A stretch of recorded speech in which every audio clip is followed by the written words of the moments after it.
जय हिंद साथियों, आप सभी का आपके अपने परिवार आसमा सिविल एकेडमी के इस डेली करंट अफेयर्स पे मैं इशार अहमद आप सभी का पुरजोर स्वागत करता हूं और आशा करता हूं कि आप सभी स्वस्थ हैं और बिल्कुल मस्त हैं। मेरे प्रिय साथियों, आज हम पढ़ेंगे 11 मार्च के इंपॉर्टेंट करंट अफेयर्स जो कि आपके एग्जाम के लिए बहुत ही इंपॉर्टेंट है। तो वीडियो में शुरू से अंत तक के बने रहें और अगर चैनल में नए हैं तो चैनल को सब्सक्राइब कर लें और पहले से अगर इस चैनल में है तो मेरे प्रिय साथियों इस वीडियो को शेयर करना ना भूलें। तो चलिए ज्यादा समय न लेते हुए अपना सत्र प्रारंभ करते हैं। आज की पॉजिटिविटी है, आज का काम कल पर टालकर हम अपनी जिम्मेदारियों से छुटकारा नहीं पा सकते। याद रखिएगा, अगर कोई जिम्मेदारी है या कोई काम आप कर रहे हैं या आप कोई सा सब्जेक्ट पढ़ रहे हैं तो कभी ये ना सोचें कि इसे कल पढ़ लूंगा, आज दूसरा पढ़ लेता हूं या आज जो है मैं कम पढ़ लेता हूं कल ज्यादा पढ़ लूंगा। ये सभी सारी कृतों की वजह से ही जो है हम परीक्षा से पीछे चले जाते हैं। इसलिए जो हमने टारगेट लिए रखा है, मैं हमेशा बोलता हूं कि डेली प्लान करिए, डेली प्लानिंग करिए। लाइक आज अगर 11 मार्च है तो 12 मार्च की प्लानिंग रात तक हो जानी चाहिए कि हमें कौन कौन से सब्जेक्ट्स को पढ़ना है।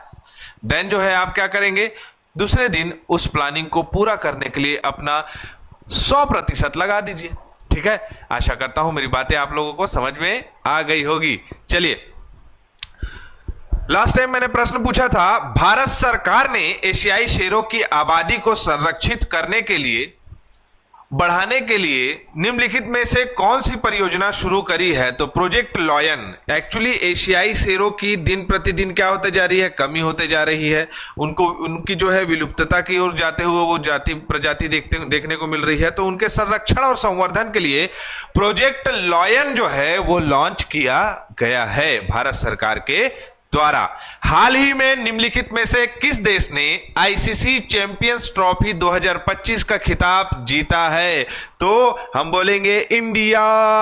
इंडिया मतलब भारत ने क्या जीत लिया है? आईसीसी चैंपियन ट्रॉफी 2025 अपने नाम कर लिया है। फाइनल मैच के जो प्लेयर ऑफ द मैच रहे हैं वो है रोहित शर्मा, जो कि कप्तान रहे हैं। उनकी कप्तानी में अभी तक के देखने को मिला कि अधिकतर वो जो है फाइनल खेलने को खेलने को जाते हैं। अधिकतर फाइनल वो टीम पहुंच रही है। जैसे कि T20 वर्ल्ड कप हमने जीता था, अब हम आईसीसी चैंपियंस ट्रॉफी जीत चुके हैं और हम WTC मतलब कि वर्ल्ड टेस्ट क्रिकेट के लिए भी जो है हम फाइनल में न्यूजीलैंड से हार गए थे। वैसे ही हम जो आपका ODI क्रिकेट होता है उसके फाइनल में हम जो है ऑस्ट्रेलिया से हार गए थे। तो इस प्रकार से हम देखें तो जो है कहीं ना कहीं हम अच्छा खेल रहे हैं। चलिए आइए कुछ देख लें इंपॉर्टेंट फैक्ट्स। भारत ने 12 साल बाद न्यूजीलैंड को हराकर आईसीसी चैंपियंस ट्रॉफी 2025 का खिताब अपने नाम किया है। भारत का सबसे ज्यादा बार चैंपियन ट्रॉफी जीत चुका है। मतलब कि अगर हम बात करें, भारत 3 बार जीत चुका है, ऑस्ट्रेलिया 2 बार, साउथ अफ्रीका 1 बार, न्यूजीलैंड 1 बार, श्रीलंका 1 बार और वेस्ट इंडीज 1 बार और 1 बार पाकिस्तान भी है। ठीक है, तो पाकिस्तान का यहां दिया नहीं है, लेकिन खैर इससे फर्क नहीं पड़ता। तो भारत अब सबसे ज्यादा चैंपियन ट्रॉफी जीतने वाला कौन है? तो भारत है। ठीक है, Rohit Sharma player of the match रहे हैं और न्यूजीलैंड के रचिंद्र रविंद्र, ये भी भारतीय मूल के खिलाड़ी हैं, न्यूजीलैंड में खेलते हैं, लेफ्टी बैटर है। तो इन्होंने भी शानदार प्रदर्शन किया और प्लेयर ऑफ द सीरीज जो है ये अपने नाम किया इन्होंने। इसके बाद जो है श्रेयस अय्यर ने सबसे ज्यादा रन बनाए थे। ठीक है, चलो अगला प्रश्न है, हाल ही में निम्नलिखित में से किस राज्य ने महिलाओं को हिंसा से बचाने के लिए प्रोजेक्ट हिफाजत शुरू किया है? तो मैं आप सभी को बता दूं मेरे प्रिय साथियों, पंजाब सरकार की ये बहुत अच्छी पहल है जिसमें महिलाओं को हिंसा से बचाने के लिए ये प्रोजेक्ट क्या चालू किया गया है, हिफाजत शुरू किया गया है। इसका जो है डायल नंबर रखा गया है 181। मतलब पंजाब में अगर कोई लड़की जो है वो अगर कहीं किसी अपराध में या किसी चीज में फंस जाती है या किसी प्रकार से उसको समस्या होती है तो वो किस में कॉल कर सकती है? 181 में। बेसिकली मेरे प्रिय साथियों, ये प्रोजेक्ट भारत सरकार के मिशन शक्ति और मिशन वात्सल्य का ही जो है हिस्सा है।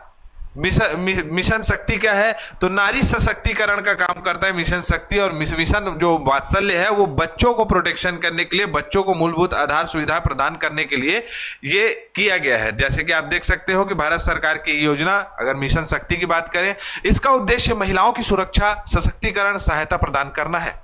जिसमें दो क्राइटेरिया है, एक है संबल और एक सामर्थ्य है। संबल के अंतर्गत सुरक्षा पर ध्यान केंद्रित करता है, जिसे वन स्टॉप सेंटर या महिला हेल्पलाइन और बेटी बचाओ बेटी पढ़ाओ योजना इसके अंतर्गत आते हैं। किसके अंतर्गत? संबल में, मिशन शक्ति के संबल एरिया में। और सामर्थ्य में क्या होता है? तो मिशन सशक्तिकरण, महिला सशक्तिकरण में ध्यान केंद्रित करते हुए सखी निवास, कामकाजी महिलाओं के लिए हॉस्टल या छात्रावास प्रोवाइड करना, प्रधानमंत्री मातृवंदना योजना अभी जो चल रहा है 1,000 रुपए मिल रहा है सब कोई को, तो ये सभी चीजों का हिस्सा है। और वात्सल्य योजना जो है बच्चों के लिए है। अब हम बात करें तो पंजाब सरकार की ने महिलाओं की हिंसा को बचाने के लिए यहाँ की जो महिला एवं बाल विकास मंत्री है डॉक्टर बलजीत कौर, चंडीगढ़ से इन्होंने इसे स्टार्ट कराया है। ठीक है, चले आगे प्यारे साथियों। अगला प्रश्न हमारे स्क्रीन पे ये रहा, भारतीय महिला कबड्डी टीम ने किस देश के खिलाफ 2025 की एशियाई महिला कबड्डी चैंपियनशिप के फाइनल में जीत हासिल करी है? तो किसको हराया भाई? ईरान को हराया है। किसने? भारतीय महिलाओं ने। फिर देखो, कल हम लोग जो है परसों मतलब कि हम लोग आईसीसी चैंपियंस ट्रॉफी भी जीत गए, और ईरान में जो है हम किसको हरा दिए? आपका ईरान को हरा दिया हमने, और महिला कबड्डी एशियाई चैंपियनशिप का खिताब जीत लिया। 32-25 से हराया है हम लोगों ने, और ये बहुत अच्छी उपलब्धि है। बहुत बहुत कॉन्ग्रेचुलेशंस आप लोग को, महिला कबड्डी वाली खिलाड़ियां। ठीक है, चलो अगला प्रश्न हमारे स्क्रीन में ये रहा, एचडीएफसी बैंक ने भारतीय वायुसेना के पेंशन भोगियों, दिग्गजों और उनके परिवारों को सहायता और सेवाएं प्रदान करने के उद्देश्य से कौन सा प्रोजेक्ट शुरू किया है? तो मैं आप सभी को बता दूं, प्रोजेक्ट HAKK मतलब हक, प्रोजेक्ट हक जो है उन्होंने स्टार्ट किया है।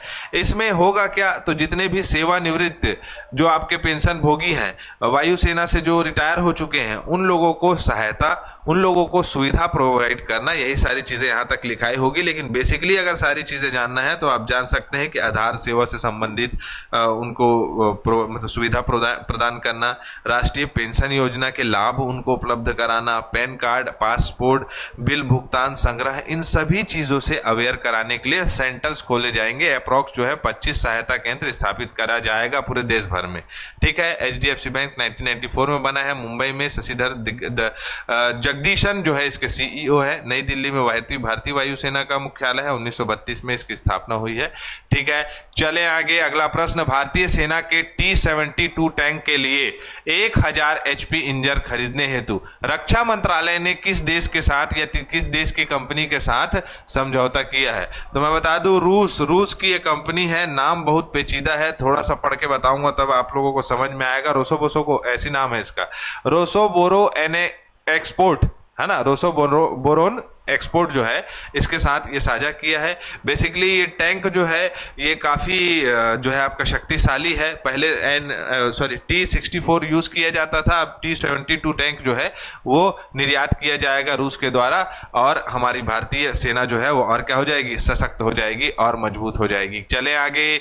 अगला प्रश्न हमारे स्क्रीन पे ये रहा, केंद्रीय पर्यावरण, वन और जलवायु मंत्रालय ने प्रोजेक्ट टाइगर के तहत निम्नलिखित में से किस राष्ट्रीय उद्यान को देश के 58वें बाघ अभ्यारण्य के रूप में अधिसूचित किया है? तो मैं आपको बता दूं, देश का 58 नंबर का बाघ अभ्यारण्य हो जाएगा माधव राष्ट्रीय उद्यान, मध्य प्रदेश में स्थित है। इसी प्रकार आप सभी को मैं बता दूं, मध्य प्रदेश में सबसे ज्यादा टाइगर रिजर्व, सबसे ज्यादा जो है बाघ अभ्यारण्य और सबसे ज्यादा वन आच्छादित क्षेत्र के साथ साथ सबसे ज्यादा फॉरेस्ट जो है वो आपका मध्य प्रदेश में स्थित है। 1958 में राष्ट्रीय उद्यान का दर्जा मिला था, और 2025 में जो है आपको 98 क्रम का क्या हो गया है? तो बाघ अभ्यारण्य हो गया है। ठीक है, मध्य प्रदेश का प्रोजेक्ट टाइगर के तहत 9वां बाघ अभ्यारण्य बन गया। कौन सा? तो माधव, क्या नाम है? माधव राष्ट्रीय उद्यान। क्लियर? प्रोजेक्ट टाइगर यहां 1973 में स्टार्ट हुआ है। ठीक है, कहा गया भाई प्रोजेक्ट टाइगर 1973 से स्टार्ट हुआ है, और जो है आपका इसका काम टाइगरों को प्रोटेक्ट करना है। क्लियर? चलो आगे बढ़ते हैं। अब रिवीजन करते हैं। 10 मार्च को निम्न में से कौन सा दिवस मनाया जाता है? तो अंतर्राष्ट्रीय महिला न्यायाधीश दिवस और CISF स्थापना दिवस। निम्नलिखित में से किस भारतीय को हाल ही में बारबाडोस सरकार द्वारा प्रतिष्ठित honorary order of freedom of Barbados पुरस्कार प्रदान किया गया? किसे? तो हमारे आदरणीय सम्मानीय प्रधानमंत्री नरेंद्र मोदी जी को। क्लियर? चले आगे।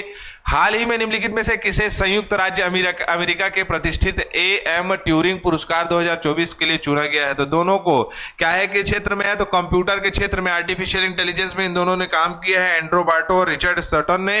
तो ये दोनों को क्या कर दिया है, ये पुरस्कार प्रदान किया जाएगा। वित्त मंत्रालय की बात करें तो भारत का दूसरा राष्ट्रीय जीन बैंक स्थापित करने की घोषणा कर दी है इन्होंने, और प्रॉपर जो है जितने भी पौधे हैं, पेड़ है, जितने भी फसल है, उनकी जेनेटिक्स को बेहतर तरीके से बचाकर हम उपयोगिता में ला सकते हैं। पशुधन स्वास्थ्य एवं रोजगार नियंत्रण कार्यक्रम के तहत केंद्रीय मंत्रिमंडल के द्वारा जो है कार्यक्रम संशोधन को मंजूरी दी गई है। ठीक है, चले आगे।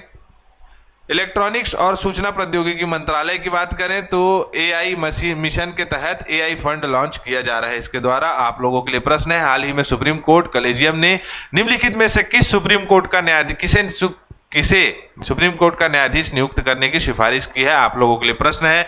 हमारा सत्र यहीं कंप्लीट होता है। मैं इसी के साथ इजाजत चाहूंगा मेरे प्रिय साथियों। जय हिंद, जय भारत।